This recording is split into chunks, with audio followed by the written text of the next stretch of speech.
Free fire কত বদলে গেছে তাই না? আজকাল নতুন প্লেয়ারদের কাছেও পুরানো কালেকশন থাকে, আর এক ছিল আমাদের সময়, শুধু ফ্রিতে দেওয়া বান্ডিল ছাড়া কিছুই ছিল না।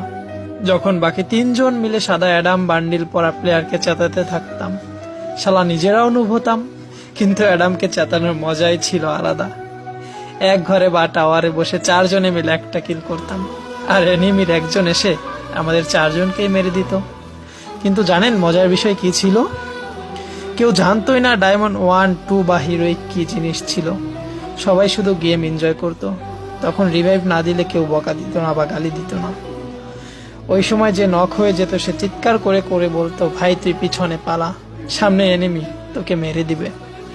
ম্যাচ হারার পরে কখনোই লবিতে এসে এই বিষয়ে ঝগড়া হতো না যে তোমার ভুল, ওর ভুল বা আমার ভুল ছিল, কারণ চারজন মিলে একজনকে মারলে সবার হৃদয় ভয়ে কাঁপতে থাকতো।